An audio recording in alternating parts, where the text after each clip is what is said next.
So let's start with the real question nobody's asking out loud. What exactly is this magic wand?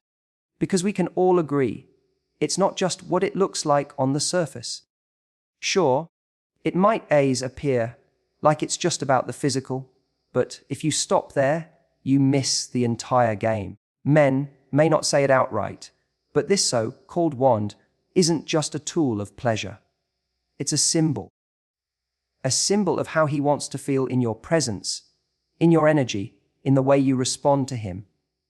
Here's what most people miss. For a man, that wand is directly tied to his sense of being enough, being desirable, being capable, being seen as a man. That's what it represents for him deep down. It's not just about the act, it's about what the act means, what it signals to him. When you touch that part of him, yes, physically, but also emotionally, you're affirming something he probably doesn't even admit to needing, to feel wanted, powerful, and accepted without condition. A lot of women make the mistake of assuming that physical desire is only skin deep for men, that he's thinking with one part of his body and nothing else. And sure, there are moments when that's true, but you'd be surprised how often that physical desire is actually a doorway to something far more personal. It's him saying, I want to feel like a man in your presence. I want to feel like I turn you on, like you trust me, like I matter. It's why rejection, whether it's emotional, verbal, or physical, lands differently for men than we sometimes realize. Because it's not just about being told no to sex or being brushed off. It's often interpreted as, you don't see me as enough. You don't want what I'm offering. And that cuts far deeper than anyone likes to admit. So when I say he wants you to understand what the magic wand really symbolizes, I'm talking about seeing beyond the act to the emotion underneath it. Because when a man feels that you get that you're not just engaging physically, but you're actually feeding something in him emotionally, he'll feel more connected to you than you realize. He won't even be able to explain it.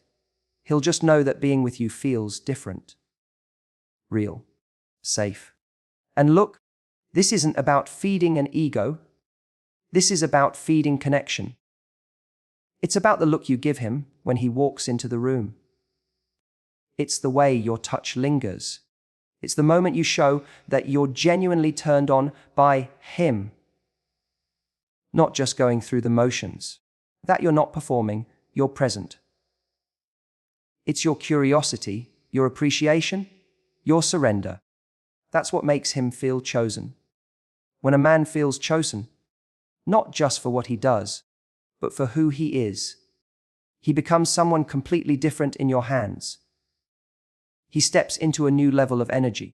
He shows up with more intention, more heart, more desire to give back. That's the magic you're unlocking. That's what he's secretly hoping you understand, even if he can't find the words to say it.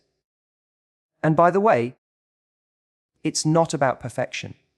You don't have to know all the right moves or say the perfect line. It's not about technique, it's about intention. You'd be shocked how little it takes to light up a man from the inside out. One look that says, I want you. One whisper that makes him feel 10 feet tall. One act of attention that shows you see him. That's the wand you're holding. That's the kind of power you have when you choose to use it with love and awareness instead of routine or pressure. So ask yourself when you're with him, do you treat that connection like a transaction or like a sacred moment? Are you just going through the motions, or are you fully there with him? Letting him feel like he is the one you want, not just the idea of intimacy, because that difference changes everything. It creates emotional safety. And in that safety, you'll find a version of him that he doesn't even show to the rest of the world. What he secretly wants is for you to make him feel that being with you isn't just about performance. It's not about being good enough, or man enough, or strong enough. It's about being seen enough. And when you treat his magic wand, his desire, his vulnerability, his masculinity, as something to be respected, admired, and even cherished, that's when the real connection begins. That's when the magic actually happens. Now let's talk about something most people don't even realize is happening, especially in relationships where things have become a little too familiar. You see, there's this line between building someone up and just feeding their ego. And if you're not careful, you might fall into one extreme or the other. Either you're overly validating him in ways that feel forced, or you're pulling back so much that he starts to question if you even see him anymore. What he secretly wants, and probably won't ever say, is for you to stoke his confidence in a way that feels real. Not flattery, not over-the-top praise. Just those grounded, intentional signals that say, I see what you're doing, and it matters. Because men, for all the bravado and confidence they show on the outside, walk around with more self-doubt than they'll ever admit. They're wondering if they're enough for you, if you're still impressed by them, if you still think they're attractive, capable, or worth admiring. And here's the key. When he hands you the metaphorical wand, he's handing you more than desire. He's handing you access to the part of him that wants to feel powerful. He doesn't just want to be enough. He wants to feel like you know he's enough. And the truth is, we live in a world that puts a lot of pressure on men to have it all figured out, to lead, to provide, to show strength 24/7. But behind that mask is someone who's constantly asking, am I doing this right? Maybe he doesn't voice it. Maybe he shrugs it off with a joke. But it's there. And when you become the person who can look him in the eye and say, without words sometimes, you're doing more than enough, something shifts in him. He walks differently. He shows up with more certainty. He becomes more generous. Why? Because you're not just feeding his ego, you're fueling his confidence. And there's a massive difference between those two. Feeding an ego, that's shallow. It's momentary. It's the equivalent of empty calories. It feels good in the moment, but it doesn't last. Fueling confidence, that's deeper. That's sustainable.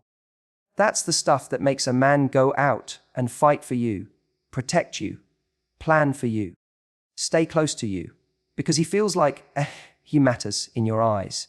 You're not just using him. You're seeing him. You believe in him. And belief, when it comes from someone he respects and desires, becomes the single greatest aphrodisiac he'll ever experience. Because suddenly, being with you isn't just exciting, it's empowering, it's safe, it's motivating. When you say, I love the way you handled that, or I noticed how hard you've been working lately, or even just pause to touch his arm in appreciation, it lands deep.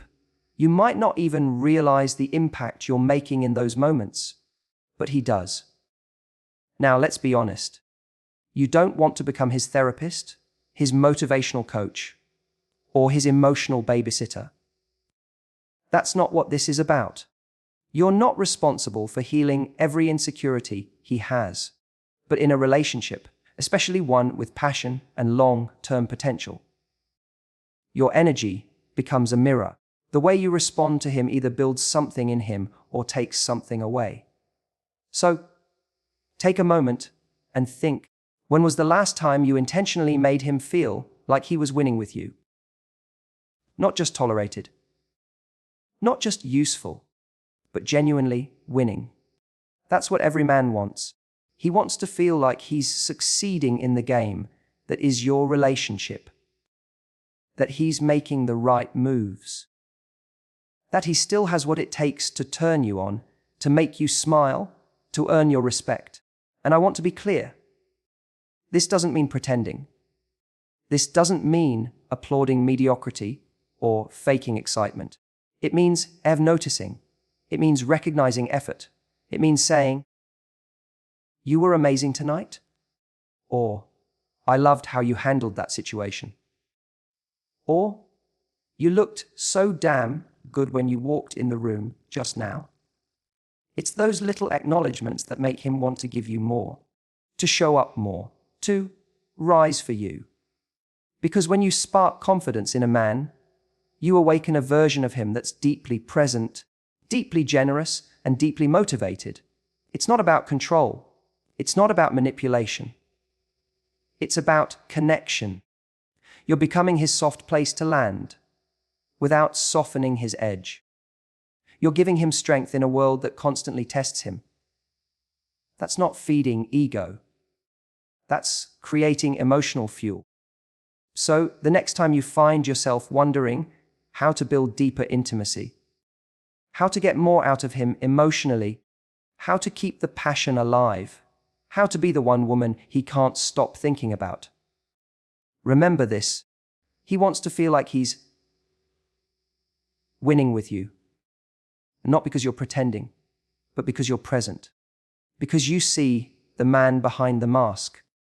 And because you've chosen to be the one who reminds him, without words, sometimes, that he's already everything he needs to be. That's the power you hold. And that's the kind of woman he never forgets. Let's talk about something that flips the script a bit. Because what if I told you that one of the things he secretly wants, even if he won't say it out loud, is for you to take the lead sometimes? Not all the time, not in every area of life, but in those intimate, magnetic moments, the ones that matter. He actually wants to feel like you are choosing him just as much as he's choosing you. That you're not just responding, but initiating. That you're not waiting to be led every time, but that you're willing to guide, tease, and even surprise him. Now, I know the narrative says that men want to be in control, that they want to chase, that they want to initiate everything. And to some extent, that's true. We're wired to enjoy the thrill of pursuit. But the truth is, once a man has you, or once you're already in a relationship, what he craves starts to evolve. He doesn't just want to feel like he's constantly auditioning to keep your attention. He wants to feel like you still want him.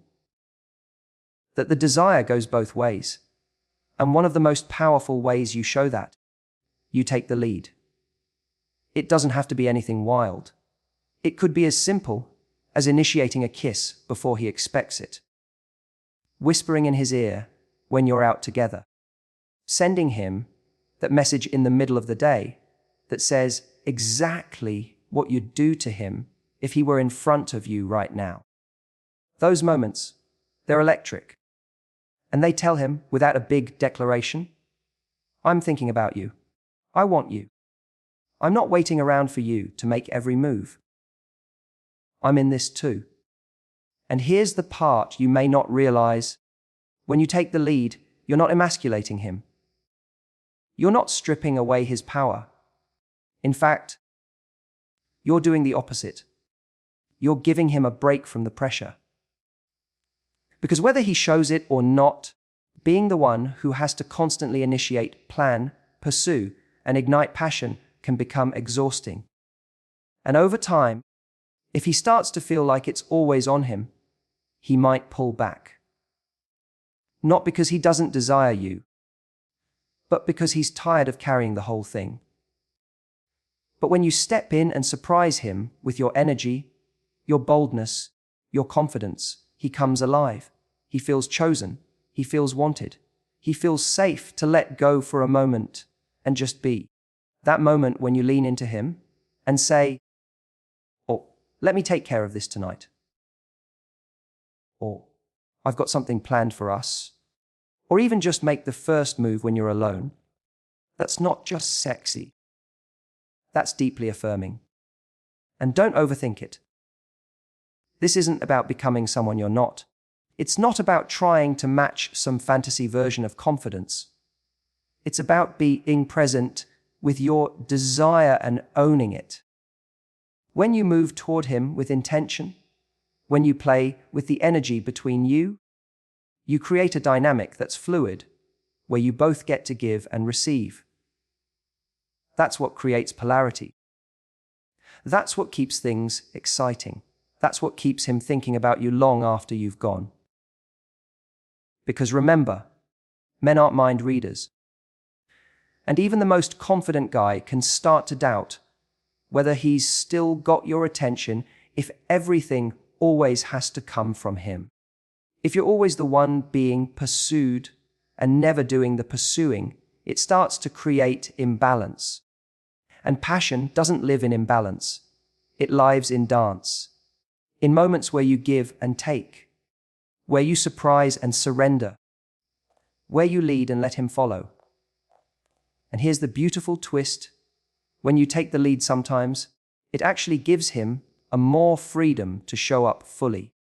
Because now he knows that he's not alone in holding up the energy of the relationship. Now he knows you're meeting him halfway. Or sometimes running ahead of him, turning back with that look that says, "Catch me if you can." That's playful. That's magnetic. That's what makes him come toward you with more fire, more interest, more devotion. So if you've been waiting for him to plan the perfect date, to initiate the spark, to make the move, ask yourself, when was the last time you did it? When was the last time you made him feel swept up in your energy? Because when you do that, when you become the source of that surprise, you're not just flipping roles. You're deepening the connection. You're showing him that intimacy isn't just his job to manage, but something you're actively co-creating together. And once you realize how much power there is in that, how much more you can get from him simply by showing a little boldness of your own, it changes the way you relate to each other. It becomes a partnership of passion, not just routine. A game you both want to keep playing. He doesn't just want to lead. He wants to be led by you. Let's get real about something that often goes unnoticed, even in relationships where there's a lot of chemistry. Physical intimacy, for many people, becomes a routine, a checklist. We're taught to focus on the mechanics, the technique, the performance. But here's the truth. If all you're doing is trying to create a physical reaction, you're missing the deeper opportunity. What he secretly wants, what most men don't even know how to ask for, is for you to create something that lingers beyond the moment. Not just a high, but a spell. A sense of emotional intoxication that makes him feel like he's not just touched, but truly felt. When you create that emotional spell, everything changes. You can be doing the exact same things physically, but if you do them with intention, with presence, with emotional connection, it becomes unforgettable. It becomes the kind of experience that doesn't just make his heart race in the moment, but leaves him thinking about you hours later, days later. He won't always know why. He'll just know something about it hit different. And this is where your real power comes in, because physical connection is easy. It's everywhere. It's in every movie, every swipe, every shallow encounter. But emotional presence? That's rare. And when a man feels that from you, when he feels you're not just going through the motions, not just responding on autopilot, but actually feeling it with him, he becomes more vulnerable, more invested, more addicted, not just to the sex, but to you. And here's what's wild, the most powerful moments often aren't the most explicit ones. Sometimes, it's the way you look at him just before anything happens. It's the way you breathe when you're near him. It's the pause, the tension, the way you hold eye contact, just a little longer than expected. It's not about how loud it is, it's about how true it is. That's what creates that spell. You see, what he wants isn't just the release. He wants the build-up. He wants to feel like he's with someone who's there with him, not just physically available, but emotionally turned on. And that doesn't always mean candles and soft music. Sometimes it's raw, sometimes it's playful, sometimes it's slow and intense. But the key is presence. Because when you're present, every move you make becomes amplified. Every touch carries weight. Every breath matters. It's about energy. If your energy is closed off, distracted, or just trying to get it over with, he can feel that. You might think you're hiding it, but men are more attuned to that than we give them credit for. And when that happens, he starts to disconnect. Not necessarily from you, but from the moment. Because there's nothing to hold on to. It's surface level.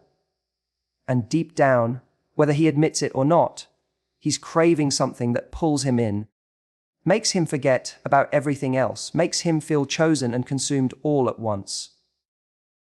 But when your energy is open, when you're in it, not just physically, but emotionally, it becomes undeniable. That's when time disappears. That's when he starts to feel like he's not just having an experience, he's being changed by it. That's when he starts associating you with that rare feeling of being both desired and understood. That's when you stop being someone he's just attracted to and start becoming someone he can't get out of his head. And you don't need to be anyone other than yourself to do this. You don't need to perform. You don't need to copy something you saw or try to be perfect. What creates the magic isn't perfection. It's authenticity. It's the honesty of the moment. It's your comfort in your own skin. It's your willingness to be vulnerable, with him, instead of just putting on a show for him. That's why foreplay isn't just about touch. It's about connection. It starts in conversation, in subtle teasing, in trust. It's built through the way you listen to him, the way you laugh with him, the way you share parts of yourself with him. Because when he feels emotionally close, the physical experience becomes so much more charged. He lets go. He becomes more open. He stops trying to control everything and starts feeling everything. That's what he really wants, whether he's ever put it into words or not. So, if you want to know what to do with his magic wand, don't just focus on the outcome. Focus on the energy, on the presence, on creating something that makes him feel like he's not just being touched, but that he's being seen. Because in that moment, when your body and your heart are aligned, when your desire is honest and your focus is locked on him, he'll forget about everything else. He won't be comparing.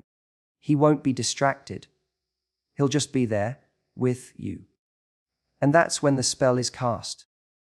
Let's go somewhere a little deeper for a second, into the part of him that most people never really get to. Because the truth is, even the most confident, composed, charismatic man you know is carrying something he doesn't talk about. He has questions, insecurities, moments where he doubts himself. And maybe he doesn't show it, maybe he hides it well, but it's there. And what he secretly wants, what he might not have the words for, is someone who meets those parts of him not with judgment, but with curiosity. It's easy to celebrate someone's strengths, to cheer them on when they're winning, to admire their power, their control, their drive. But what about the parts of him that are unsure? The moments where he opens the door just a little to show you something he hasn't shown anyone else. That's where real connection begins. Not in the polished, filtered version of who he is, but in the moments when he's ever real. Messy, human. Now, here's what often happens. A man reveals something vulnerable, something he's uncertain about, or maybe a desire that feels risky to share, and it gets shut down, not always harshly. Sometimes it's subtle, a change in tone, a look, a joke that deflects. But he feels it. He feels that the moment was too much, too weird, too different. So he pulls back. Not just from that conversation, but from you. Not out of spite, out of protection, out of fear that showing more of who he really is will only push you further away. And I get it. Sometimes what he shares might surprise you. It might even trigger something in you. But if the first response is to criticize, correct, or retreat, the message he receives is that part of you. Keep it hidden. And the more he hides, the more distance grows between you, even if you're still technically together. Because he doesn't feel safe to be himself. And if he can't be himself with you, where does he go? What he really wants is for you to lean in with curiosity. That doesn't mean agreeing with everything he says. It doesn't mean ignoring your own boundaries. It means asking questions instead of jumping to conclusions. Saying, "Tell me more about that," instead of, "Why would you even think that?" Saying, "That's interesting," instead of, "That's strange." Just that tiny shift in tone, one that replaces judgment with interest, can be the difference between him opening up or shutting down. Because when you're curious, you create safety. And when there's safety, there's space for honesty, for growth, for intimacy. You start to become the person he trusts with all of him. Not just the parts that look good in the light, but the ones that live in the shadows. And once you're that person, everything changes. He doesn't just desire you, he respects you. He feels seen in a way that's incredibly rare. And he'll move mountains for the person who makes him feel that way. We often think men are simple, but they're not. They're just not always given the space to be complex, to have layers, to express without fear of ridicule. And that's not because women are harsh. It's because most people haven't been taught how to hold space for someone else's vulnerability. But when you do, when you pause your reaction just long enough to ask, what's behind what he's saying, to understand the heart beneath the surface, you find out things no one else knows. You unlock a version of him no one else gets to see. And that version of him is beautiful. Not because he's flawless, but because he's real. Because he's trusting you with his truth. That's intimacy. Not just being naked physically, but emotionally, letting each other be seen, flaws, fears, fantasies, all of it, and still choosing to stay. Still choosing to say, "I want all of you." So the next time he says something that catches you off guard, or brings up something sensitive, or hints at a part of himself that feels delicate, pause, take a breath. Ask yourself, am I reacting or am I listening? Am I trying to fix him or am I trying to know him? Because when you make that choice to be curious instead of critical, you become more than just a partner. You become his safe space, his home, and that kind of connection. That's what makes him stay, not just physically, but emotionally, mentally, spiritually. That's what turns lust into loyalty, desire into devotion. Not because you never challenge him, but because you challenge him, without punishing him for being human. That's how trust is built. That's how intimacy lasts. That's how you become the one person he knows he can bring everything to. Let's bring it full circle, because if you've ever wondered what really makes intimacy last, what keeps it from fading into routine or losing its spark over time. It comes down to this. He doesn't want to just perform. He doesn't want to feel like he's there to entertain, impress, or constantly live up to some invisible standard. What he truly wants, the thing he often can't explain, is for you to create the experience with him, to be in it with him, not just watching from the sidelines. Because no matter how confident he seems, deep down he wants to feel like the connection is mutual, not transactional. When he gives you his magic wand. And again, we know by now that it's more than just physical. It's not about saying, "Here, do something amazing with this." It's about inviting you into the experience. It's an offer to explore, to play, to build something together that's uniquely yours. And that requires both people showing up, both people invested, both people open to something deeper than just physical chemistry. Because think about it, how many times does physical intimacy feel like something someone does to someone else? Like there's a giver and a receiver, a leader and a follower, a performer and a passive participant. And sure, that dynamic can be fun in moments, but if that's all it ever is, something starts to break.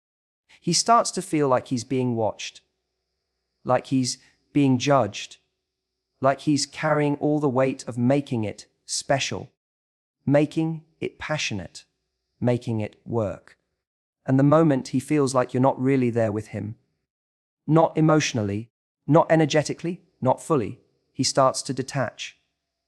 Maybe not in a dramatic way, but enough that the magic starts to fade.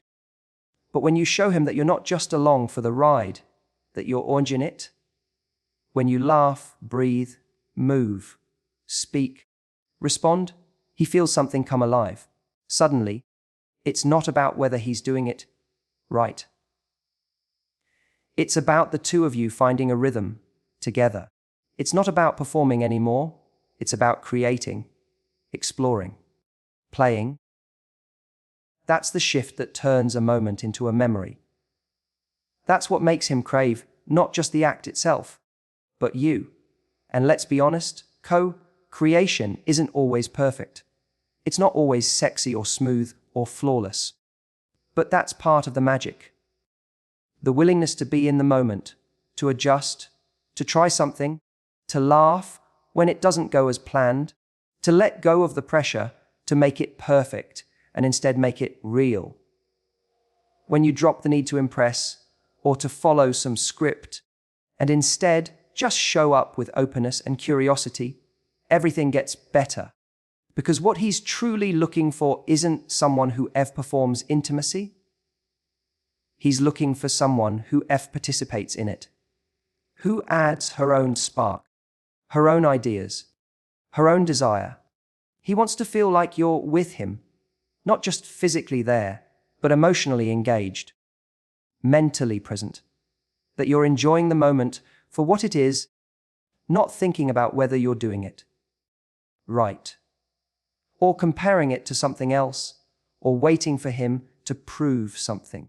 He wants you to be his partner in the experience, his match, his co-creator. And here's where so many people get stuck. They hold back. They wait for the other person to bring all the energy. They think, well, if he really wanted me, he'd do more. But what if he's thinking the same thing? What if he's waiting for a signal that you're just as invested, just as turned on, just as committed to creating something powerful between you? The truth is, when both people hold back, intimacy dries up. When one person is doing all the emotional or physical work, it gets heavy. And eventually, someone checks out. But when you show up with him, when you initiate, when you speak up, when you guide, when you respond with genuine interest, you're giving him the most powerful message you can. You're not alone in this. You don't have to carry it all. You don't have to prove anything. I'm here. I'm with you. I'm just as invested in this as you are. And suddenly, the pressure falls away. It stops being about whether he's doing enough and starts being about what the two of you can build together. That kind of connection doesn't just keep the spark alive, it sets the whole room on fire. It's the kind of intimacy that doesn't need to be chased because it's constantly being created. It evolves, it deepens, and it becomes the foundation for something so much more than physical.